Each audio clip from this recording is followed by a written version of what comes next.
Bismillahirrahmanirrahim. So this is a question in front of you about financial instrument. Today we are going to solve it. Daniels issued a $50 million 10% 3-year convertible bond at par on 1st January 2016. Okay, convertible bond. Convertible bond is basically a compound instrument, right? Compound instrument is a financial instrument which has the features of both equity and liabilities, right? Equity के features भी होंगे इसके अंदर और liabilities के features भी होंगे. जैसा कि ये convertible bond है, bond is a form of loan, तो इसके नतीजे में बाद में हमें पैसे मिलते हैं अगर हम कंपनी का बॉन्ड परचेज करें. बॉन्ड आज परचेज करेंगे, कुछ अर्से बाद हमें उसके बदले में पैसे वापस मिल जाएंगे और दरम्यान में इंटरेस्ट मिलता रहेगा. लेकिन अगर हम ऐसा बॉन्ड परचेज करें कि जिसके अंदर ये क्लॉज भी हो कि या तो आप एंड पे पैसे वापस ले लें या फिर इसके बदले में इतने शेयर्स पर डॉलर के हिसाब से जो भी टर्म्स अग्रीड होंगी उसके हिसाब से इतने हमारे शेयर्स परचेज कर लें, हम आपको पैसे वापस नहीं करेंगे और ये आपकी डिस्क्रिप्शन होगी, आपकी सवाबदीद है. आपने पैसे वापस लेने हैं या आपने इक्विटी में अपनी कॉन्ट्रीब्यूशन करनी है, उसको उसमें कन्वर्ट करना है. तो ये कन्वर्टेबल बॉन्ड कन्वर्ट हो जाएगा इनटू इक्विटी, आपका उस कंपनी के अंदर शेयर्स हो जाएंगे. ठीक है, तो इसको कन्वर्टेबल बॉन्ड कहते हैं. और ये क्या है? ये कंपाउंड इंस्ट्रूमेंट की एक एग्जांपल है. और कंपाउंड इंस्ट्रूमेंट क्या होता है? ऐसा इंस्ट्रूमेंट जिसके अंदर कंबाइंड हो दोनों चीज़ों के फीचर्स, इक्विटी के भी और आपके जो है डेट के भी. ठीक है, लायबिलिटीज भी हों और इक्विटी के भी फीचर्स उसमें हों. सो इसमें होता ये है कि आप यूजुअली आपको मार्केट से कम इंटरेस्ट रेट मिलता है, इसलिए क्योंकि एंड पर आपके पास ऑप्शन है कि चाहें तो आप इसको इक्विटी में कन्वर्ट कर सकते हैं. लेकिन ये इतना कम नहीं होता कि आपको लॉस हो. लेकिन बहरहाल इसमें रिस्क ये है कि चूँकि बॉन्ड एक लॉन्ग टर्म चीज़ है, कुछ अर्से के बाद आपको ऑप्शन मिलेगा कि आप कन्वर्ट करें अपनी इस अमाउंट को इक्विटी के अंदर. तो ये ऑप्शन ज़रूर, ये रिस्क ज़रूर है कि क्या शेयर्स उस वक्त या उस वक्त तक अच्छा परफॉर्म करेंगे या नहीं करेंगे. अगर अंडर परफॉर्म होंगे तो डेफिनेटली ये एक प्रॉब्लमेटिक चीज़ होगी. तो आप अप टू यू कि आप उसको कन्वर्ट करना चाहें या ना करना चाहें. सो आगे पढ़ते हैं क्वेश्चन को. So it's a convertible 50 million bond 10% 3 years. सो ये तीन हमारे पास इंपॉर्टेंट चीज़ें हैं. 50 मिलियन है, फेस वैल्यू एट पार पे ही इशू हुआ है, 10% इंटरेस्ट रेट है, मेच्योरिटी है जी after 3 years. There was no issue cost नहीं है तो हम इसको कंसिडर नहीं कर रहे, इसकी कोई ट्रीटमेंट नहीं होगी. The market rate of interest for a similar loan without conversion rights is 15%. जैसे मैंने आपसे पहले कहा कि जो कन्वर्टेबल बॉन्ड है उसका इंटरेस्ट रेट कंपैरेटिवली कम होगा बाकी बॉन्ड से जो मार्केट में है सेम अमाउंट की, सेम फीचर्स के साथ. तो जैसे इस पे चूंकि ये कन्वर्टेबल है तो इस पे हमें 10% मिल रहा है, और अगर कन्वर्टेबल ना हो तो सेम अमाउंट सेम मैच्योरिटी के साथ जो बॉन्ड्स अवेलेबल है मार्केट के अंदर उन पे 15% इंटरेस्ट रेट मिल रहा है. ठीक है. The conversion terms are two 25 cent shares for every $1 owed to each bond holder on 1st January 2019. तो टर्म्स क्या है कि जितना भी हमारा आउटस्टैंडिंग अमाउंट है जो कंपनी ने बॉन्ड के अगेंस्ट हमें वापस करनी है प्रिंसिपल अमाउंट, उसमें से हर $1 के बदले में 2 शेयर मिलेंगे, जिसमें से हर शेयर की वैल्यू कितनी होगी? 25 cent. ठीक है. अब ये हमारे पास पूरा क्वेश्चन आ गया जी. रिक्वायरमेंट क्या है? How should this B accounted for if all holders elect for the conversion. हम कहते हैं कि सारे के सारे जो है ना वो कन्वर्ट कर लेते हैं, कोई भी ऑप्ट नहीं करता कि जी मुझे पैसे वापस चाहिए बॉन्ड की प्रिंसिपल अमाउंट, तो सब कन्वर्ट कर लेते हैं. तो फिर हम इसको ट्रीट किस तरह से करेंगे? तो हम इसको ट्रीट इस तरह से करेंगे कि हमने कुछ पोर्शन इक्विटी का लिखना है और कुछ पोर्शन हमने अपना डेट का लिखना है, बॉन्ड का. तो हम इसको डिवाइड कैसे करेंगे? कितना पोर्शन इक्विटी का होना चाहिए, कितना पोर्शन डेट का होना चाहिए? तो इसके लिए फिर हम वर्किंग करके देख लेते हैं. जब हमने बॉन्ड इशू किया तो बॉन्ड इशू करते वक्त हमारे पास जो अमाउंट थी वो 50 मिलियन थी, और अब bye the end of 3rd year और at the start of 4th year अब हमें इस पे कितने का रिकॉर्ड करना है अपने पास, तो उसकी हम कैलकुलेशन कर लेते हैं जी.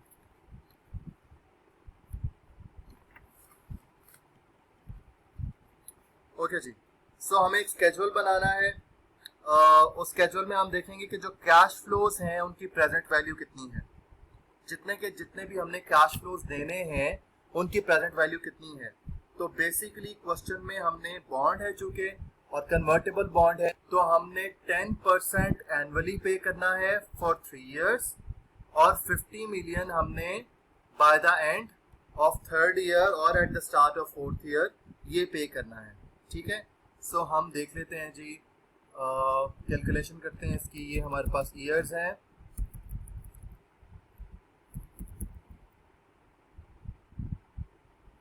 ये हमारे पास आ गया जी कैश फ्लोज, सिंपल करके लिख लेते हैं।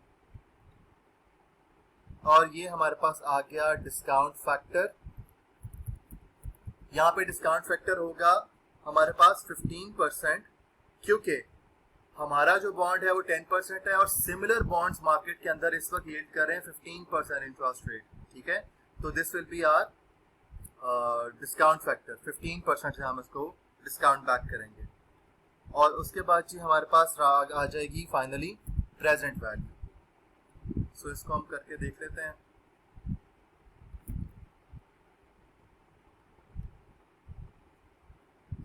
अच्छा जी, हमारे पास ये 50 मिलियन है, हम 3 जीरो स्किप कर देते हैं, तो हम 50,000 के साथ कैलकुलेशन करके देख लेते हैं। ईयर 1 है जी हमारे पास। ईयर 1 में हमने क्या पे करना है, इंटरेस्ट पे करना है 50 मिलियन का 10%,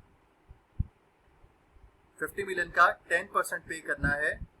तो ये हमारे पास कितना आएगा, ट्रिपल जीरोज उड़ा के ये हमारे पास सिंपली 5,000 आ जाएगा। ठीक है, जो हमने पे करना है, हमने 50,000 का 10% लिया, 50 मिलियन था, उसके ट्रिपल जीरोज उड़ा दिए तो ये 50,000 रह गया। तो सिंपल हम इसका 10% लेंगे तो एक सिफर उड़ जाएगा, तो ये सिंपल 5,000 रह जाएगा। तो ये हमारे पास 5,000 आ गया। डिस्काउंट फैक्टर है जी हमारे पास 15%, तो हमने इसको कैसे करना है, हमने करना है जी 1 डिवाइडेड बाय 1.15। मुझे इसके शुरू में इक्वल लगकर साइन लगाना था। 1 डिवाइडेड बाय 1.15 ये आ गया जी। सो प्रेजेंट वैल्यू क्या आएगी, this into this. Present value हमारे पास आ गई थी 4,347, 4,347.826, राइट। इसी तरीके से अब हम सेकेंड ईयर का करेंगे, तो ये हमारे पास अगेन चूंकि सेम इंटरेस्ट रेट हमने पे करना है, तो again this will be the same amount 50,000। अब हमारे पास जो डिस्काउंट रेट है चूंकि वो सेकेंड ईयर का है, तो अब हमें इसको कैप लगानी पड़ेगी, स्केल लेना पड़ेगा। स्केल आ गया जी,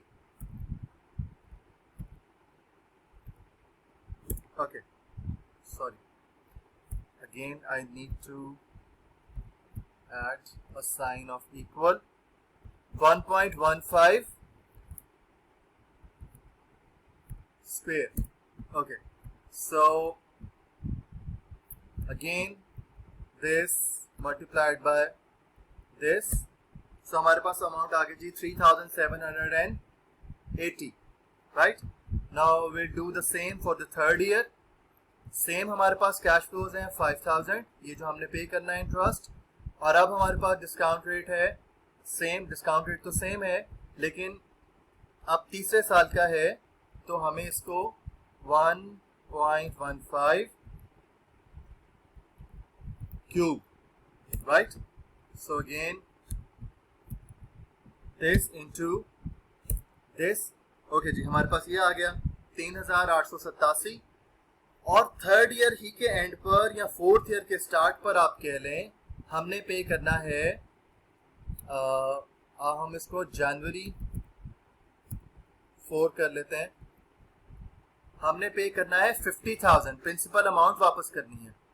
ठीक है, प्रिंसिपल अमाउंट वापस करनी, this for December first year, December second year, December third year, and this is January fourth year.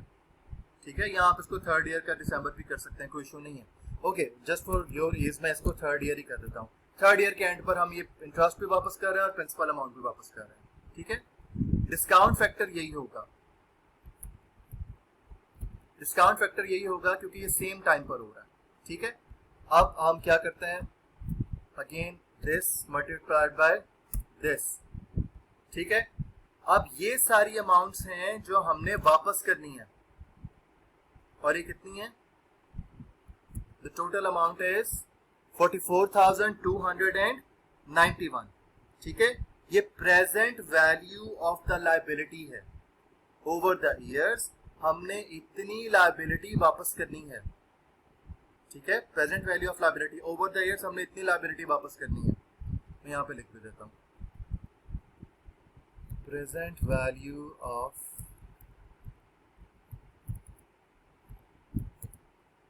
Liability, right, present value of liability, ठीक है।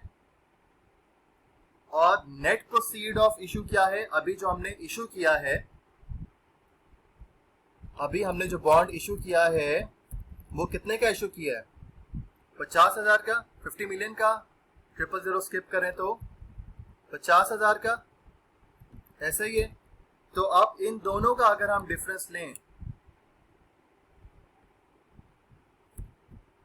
दिस नेट प्रोसीड्स, अभी जो हमारे पास पैसे आ रहे हैं, राइट, नेट प्रोसीड्स अभी जो हमारे पास पैसे आ रहे हैं, माइनस अभी के वक्त के हिसाब से प्रेजेंट वैल्यू उन सारी अमाउंट्स की जो हमने ओवर द ईयर्स पे करनी है, प्रेजेंट वैल्यू ऑफ लायबिलिटीज। तो हमारे पास कितनी अमाउंट आ रही है, 5,708, ठीक है, 5,708। ये है हमारा इक्विटी कंपोनेंट, ये है अमाउंट जो हम इक्विटी के हिसाब से अपने पास शो करेंगे। इस पे आप लोग क्लियर हो जाएं कि ये इक्विटी की अमाउंट है जो हमने शो करनी है अपने पास, ठीक है। इक्विटी की अमाउंट है जो हमने शो करनी है bye the end of this contract, bye the end of third year के कंप्लीशन पर, ठीक है। अच्छा, उसके बाद फिर हम एक और स्केड्यूल बना लेते हैं जिसमें हम देखते हैं कि फाइनेंस कॉस्ट को ईयरली बेसिस पर कैरिंग अमाउंट उसकी कितनी होगी हर साल के एंड पर, जो फाइनेंस कॉस्ट है। अब ये तो हो गया ना इक्विटी की अमाउंट जो हमने लिखनी है bye the end of third year अपने पास, ठीक है। बट ओवर द ईयर्स हमने अपने पास वो जो कैरिंग अमाउंट है फाइनेंस कॉस्ट की, वो कितनी कितनी होगी जो हमने वापस करनी है, उसको हम कितने कितने से रिकॉर्ड करेंगे। तो उसके लिए अगेन हमें एक स्केड्यूल बनाना पड़ेगा। मैं यहाँ पे बना लेता हूँ। हमारे पास ईयर है, फिर हमारे पास है जी ओपनिंग बैलेंस, फिर हमारे पास है effective interest rate. Effective interest rate की बड़ी डिटेल डिस्कशन हमने क्लास में की थी। मैं इसको छोटा करके लिख देता हूं। इफेक्टिव इंटरेस्ट रेट हमारे पास यहाँ पे 15% है जो हमने डिस्काउंट फैक्टर यहाँ पे सेम लिया था, ठीक है। अच्छा जी, उसके बाद हमारे पास है पेमेंट्स जो हम एक्चुअली पेमेंट कर रहे हैं, एंड देन हमारे पास फाइनली जो हम मालूम करना चाह रहे हैं क्लोजिंग बैलेंस, ठीक है। तो हमारे पास ईयर है, फिर ओपनिंग बैलेंस है जहां से हम काम को स्टार्ट कर रहे हैं, उसके बाद फिर हमारे पास इफेक्टिव इंटरेस्ट रेट है जो हमारा डिस्काउंट रेट भी था पिछली कैलकुलेशन में, फिर हमारे पास पेमेंट है जो एक्चुअली हम कर रहे हैं विच इज एक्चुअली 10%। हम कर कितने रहे हैं, 10% कर रहे हैं, ठीक है। और उसके बाद फिर इन सबको जमा नफी करके हमारे पास क्लोजिंग बैलेंस आ जाएगा। तो हमारे पास है जी ईयर 1। ईयर 1 में हमारे पास ओपनिंग बैलेंस क्या है, ये जो हमने कैलकुलेट किया प्रेजेंट वैल्यू, वो सारी ऑब्लिगेशंस जो ओवर द ईयर्स हमने पे करनी है उनकी present value is the opening balance year. आप इनको राउंड ऑफ कर सकते हैं, ये 44,292 है। मैं राउंड ऑफ नहीं कर रहा क्योंकि यहाँ पे मुझे सिंपल यहीं पे कैलकुलेशन करनी है, तो कुछ ज्यादा इशू नहीं है इसके अंदर। अच्छा, ये टाइम आउट हो रहा है इसका, 15 मिनट की रिकॉर्ड होती है मैक्सिमम। इसको यहाँ पे मैं स्टॉप कर रहा हूँ, नेक्स्ट वीडियो से मैं इसको कंटिन्यू करता हूँ।